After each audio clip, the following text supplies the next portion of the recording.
Recibimos a esta hora en TPA Noticias Matinal a la portavoz de la OCU, a Itziar Fernández. Itziar, bienvenida, buenos días. Muy buenos días, ¿qué tal? Muy bien. Con la OCU hay muchísimas cosas de las que hablar, pero si le parece, vamos a empezar con esto de factor energía. Estos últimos casos ligados a factor energía, cuéntenos, ¿qué es lo que ha pasado y a qué tenemos que estar atentos? Bueno, pues nada, este mes hemos comprobado que las denuncias a esta empresa se han incrementado muchísimo en nuestra web. Resulta que ha habido 122 usuarios que han denunciado cómo una gestoría, que haciéndose pasar por la propia comercializadora del consumidor, hace creer que les van a ofrecer una mejor oferta o incluso que su propia compañía eléctrica les va a cambiar la tarifa y que por tanto deben cambiarse a esta compañía que es Factor Energía y así cogen adeptos a nuestra compañía mediante este engaño. Es muy importante, como siempre decimos, identificar quién es quien nos llama y sobre todo mucho cuidado con las contrataciones que hacemos a través de llamadas comerciales. Mire, lo primero, ¿estamos ante una estafa? Pues podría ser. Nosotros ya lo hemos denunciado varias veces en la CNMC, lo hicimos en julio y hemos ampliado ahora la denuncia, porque efectivamente estamos ante una posible estafa porque mediante un engaño al consumidor, haciéndole pasar por una compañía que no es la que están representando, les estamos haciendo que modifiquen su compañía de suministro, además sin darles unas opciones claras, es decir, sin decirle a qué empresa representan, qué tarifa van a asumir y sobre todo las consecuencias que tienen ese cambio. Porque muchas veces ni siquiera saben que se cambian de compañía hasta que no firman el contrato o hasta que no les llega incluso la primera factura. Bueno, ¿y las soluciones por dónde pueden pasar? Porque creo que ustedes abogan por cambiar la normativa anti-spam y además prohibir, por ejemplo, las contrataciones de luz y gas por teléfono. Efectivamente, creemos que es muy importante que cesen estas contrataciones a través de teléfono, a no ser que sea el propio consumidor, el interesado, el que se ponga en contacto con la compañía y solicite ese cambio o solicite información comercial. Es decir, que el consumidor no pueda contratar ningún tipo de suministro a través de una llamada que recibe para ofrecer, es decir, una llamada comercial para ofrecer unos servicios. Que estas llamadas, que no deberían existir a no ser a petición del consumidor, si siguen existiendo, que sea simplemente para facilitar información, pero que no se pueda contratar a través de esta llamada. ¿Por qué? Porque muchas veces, sin poder ver realmente las condiciones de contratación que supone este cambio de compañía, podemos darnos los casos como que está pasando ahora con Factor Energía, que nos cambiamos de compañía o incluso contratamos tarifas que no deseamos. Mire, y por cerrar lo de Factor Energía, antes de hablar de otras cosas, piden ustedes una sanción ejemplar. Pero claro, yo le pregunto, ¿qué es una sanción ejemplar? ¿Y esta es la única medida de protección que tiene el consumidor? Claro, es que vamos a ver, nosotros estamos pidiendo efectivamente que haya una sanción ejemplar. ¿Por qué? Porque si ponemos una sanción que apenas afecte a la economía de esta empresa, quizá les salga mucho más rentable a esta empresa seguir ejerciendo estas acciones de captación ilegal, como están haciendo hasta ahora, que pagar la multa. Entonces, ¿qué hacemos? Una sanción ejemplarizante, que ya sea de miles de euros o que incluso les prohíban seguir en la distribución si no cumplen con las normas de juego. ¿Qué pasa? Que no existen las multas o las sanciones, muchas veces prefieren pagarlas y asumirlas y seguir con su actividad, puesto que no suponen un gran descalabro para su economía. Entonces, si efectivamente prohibimos estas prácticas y realmente se sancionan con incluso la incapacitación de esta empresa para seguir haciéndola, efectivamente sería a lo mejor la única manera de proteger realmente a los consumidores y de que no se volviesen a realizar este tipo de abusos. Mire, le voy a dar un dato que creo que lo he sacado de su página web, ¿no? Usted me dirá, 9 de cada 10 personas han recibido alguna llamada comercial no deseada en el último mes y un 25% más de 10.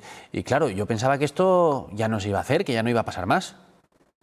Es que no se debería seguir haciendo y sigue haciendo. ¿Por qué? Por esta falta quizá de control y a lo mejor también esta falta de denuncia por parte de los consumidores. Es verdad que cuando nos afecta realmente, como el caso de Factor Energía, que es decir, que sin un consentimiento expreso o si mediante engaño nos han cambiado de compañía o nos han puesto otra tarifa, sí que denunciamos. Pero muchas veces es verdad que seguimos recibiendo llamadas. Bueno, de hecho, Nosotros mismos vemos en el móvil que nos detectan como spam millones de llamadas al mes, que suelen ser llamadas comerciales. Por lo tanto, efectivamente, esta normativa no está siendo eficaz porque seguimos recibiendo estas llamadas comerciales y deberíamos solo recibirlas a petición propia del consumidor. Es decir, cuando sea el propio consumidor, cuando la solicite y de una empresa determinada que el consumidor solicite. No que una empresa que no tiene vinculación con nosotros y que ni siquiera sabemos cómo ha conseguido nuestros datos, ojo, se pone en contacto con nosotros para ofrecernos algo y que además, mediante un engaño, nos hace contratar algo que ni siquiera queremos, necesitamos o es que ni siquiera es lo que nos están prometiendo por teléfono.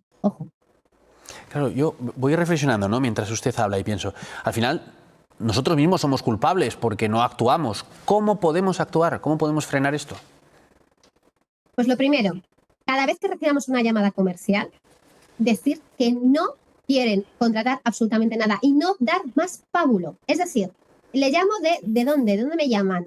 Si no se identifican o incluso identificándose, no me interesa. Si yo quiero contratar algo o cambiar de suministro, que sea yo, el propio consumidor, quien se dirige, colgar directamente la llamada. Y luego, evidentemente, si hemos sido víctimas de algún tipo de estafa, como la de este tipo, denunciarlo. Denunciarlo a consumo, a través de nuestra organización de consumidores. Es decir, ponerlo de manifiesto. ¿Por qué? Porque es como lo de la unión hace la fuerza, pues es verdad. Si hay muchas denuncias de consumidores que se han visto afectados por un asunto concreto en el que se están vulnerando, pues eso, leyes de protección de datos. Porque, ojo, cuando te llaman estas empresas, esta empresa en concreto, conocen datos muy personales. ¿Qué es lo que hace que el consumidor se confíe? Es que estamos diciendo que conocen hasta números de cuenta o incluso el CUPS de suministro. O sea, conocen datos que es lo que hace que el consumidor pues llegue a creer que efectivamente es su compañía eléctrica, porque ¿cómo si no conocen estos datos? Entonces, si denunciamos y conseguimos esa sanción, que es lo que estamos persiguiendo nosotros desde nuestra organización, es la única manera de ponerle freno a estas acciones. Bueno, ha tocado usted un tema que me parece muy interesante. Yo tenía aquí apuntado, y ya lo ha dicho usted varias veces. ¿Cómo puede ser que tengan mis datos personales? Hay aquí una vulneración de la ley de protección de datos, entiendo. Clarísima, efectivamente. Muchas empresas juegan con eso, con la compraventa de nuestros datos. Eso es muy peligroso y además no se puede hacer. Estamos protegidos por la ley de protección de datos. Y ojo, es que no solo sabe muchas veces nuestro nombre o apellido, que bueno, que eso es más o menos algo habitual. Es que, como digo, es que están conociendo números bancarios, la compañía a la que pertenecemos, de luz. Es decir, cuando nos llama esta empresa, se hace pasar por nuestra comercializadora, es decir, conoce cuál es nuestra comercializadora. Y como digo, hasta el número de contrato o incluso el CUPS. Evidentemente, esto es una vulneración grave de la ley de protección de datos. Están comercializándose nuestros datos de una manera que no conocemos, que descontrolamos y que se nos sobrepasa. Entonces, efectivamente, esto también lo hemos comunicado a la CNMC, es sancionable, evidentemente. No pueden estar utilizando nuestros datos de esta manera comercial encima para lucrarse. Oiga, mire, yo le tengo que preguntar, claro, porque yo veo una vulnerabilidad, veo a los consumidores, entre los que estoy yo, claro, lógicamente también, muy vulnerables, ¿no? Y pienso, ¿en otros países de nuestro entorno pasa así también? ¿En Francia, en Portugal, en Alemania, en Reino Unido también bombardean con estas llamadas? Bueno, pasaba. Es verdad que están algo más controlados, pero siguen también pasando. Es verdad que las empresas en el resto de Europa, también depende, están algo más controladas. Hay quizá mayor sanción o mayor control por parte de las administraciones, pero ningún país está exento de este tipo de prácticas comerciales. Es verdad que aquí parece ser que como que paró un cierto tiempo, pero ha vuelto otra vez a resurgir. De hecho, la denuncia que nosotros presentamos en julio fue por estas prácticas que hubo un despunte brutal en los meses de verano, que parece que se apaciguó a la caída de este verano, pero que otra vez, en estas fechas navideñas, hemos vuelto a ver ese aumento de otra vez, llamadas comerciales y bombardeo. Es como que cuando empiezan a dar publicidad, a lo mejor de la ley, de la prohibición de las llamadas comerciales, como que apaciguan, pero que en cuanto pasan unos días otra vez nos vuelven a bombardear. Es como el consumidor se queda con la noticia en ese momento y luego como que se le olvida, entonces aprovechan otra vez para bombardearnos. Y es verdad que en el resto de Europa seguirán estas prácticas, pero creemos que el control quizá o la sanción a lo mejor es más ejemplarizante porque aquí en España la verdad es que es bastante alarmante. Claro, todo pasa por un cambio en la normativa y que se endurezcan las sanciones para que esto cese. Claro, efectivamente, mayor control y mayor endurecimiento de las sanciones, esa es la solución. Si hacemos un mayor control de estas prácticas ilegales, pues podremos sancionarlas. Y como digo, una sanción que sea ejemplarizante, es decir, no una sanción que apenas afecte a esta empresa o que incluso solvente la misma sanción y volvamos, porque es que le sale más rentable seguir con esa práctica que pagar la sanción. Si ponemos una sanción que efectivamente le toque o incluso, como hemos dicho, que la dejen de dejar seguir funcionando como empresa o como comercializadora por incumplimiento reiterativo de estas sanciones, sería el momento de que por lo menos parasen este tipo de prácticas. Oiga, hay una duda que tengo yo, porque ¿esto se para si nos apuntamos a esa llamada lista Robinson? Bueno, ayuda. La lista Robinson ayuda y de hecho nosotros siempre aconsejamos. ¿Qué pasa? Que muchas veces está un tanto obsoleta esta lista Robinson, es decir, no hay tampoco un control exhaustivo y muchas veces se la saltan. De hecho, yo misma estoy apuntada en esta lista Robinson y alguna vez me han llamado. Es verdad que yo digo, estoy en la lista Robinson y suelen copar, pero es verdad que no existe tampoco un control exhaustivo de esa lista Robinson y falta una actualización de la misma y sobre todo que sea también accesible, más accesible para los consumidores. Algo hace y nosotros recomendamos, porque es un trámite totalmente gratuito, sin coste para el consumidor y que algo protege, pero no es infalible. ¿Y cómo puede ayudar? Dice usted, la unión hace la fuerza, ¿no? La unión de las organizaciones de consumidores en Europa. No sé si esto está incluido dentro de lo que llaman el proyecto CICLE. Sí, es un proyecto que tenemos con el resto de organizaciones de consumidores a nivel europeo, que lo que estamos intentando hacer es bueno, pues que se recojan todas las reclamaciones de los consumidores a nivel europeo para identificar las empresas que más reclamaciones recogen. Es decir, para poder identificar y hacer un ranking pues, de las empresas con más reclamaciones en los últimos tiempos y cómo se solventan esas reclamaciones. Es decir, una empresa a lo mejor que reúne muchas reclamaciones por parte de consumidores europeos, pero cómo funciona a la hora de que estos consumidores presentan una reclamación. Es decir, si contestan a las mediaciones, si llegan a acuerdos, si pasan olímpicamente. Es decir, para que el consumidor conozca cómo se comportan las empresas a la hora de que los consumidores presenten un problema y, sobre todo, qué grado de empresas recogen más o menores incidencias, claro. Es decir, que el consumidor tenga la mayor información posible para tomar sus decisiones de manera más fundamentada, ¿no?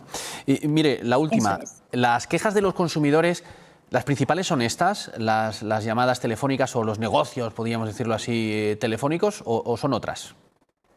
Bueno, hay muchísimas empresas que son, que son objeto de reclamación por los consumidores. Sí que pueden ser las telefónicas, las empresas de suministro, unas de las principales reclamaciones, pero también hay más los vuelos, las agencias de viajes, es decir, hay muchísimos los bancos, hay bastantes empresas que, bueno, que deberían tomar nota y mejorar muchas veces con la atención que prestan a sus usuarios o consumidores.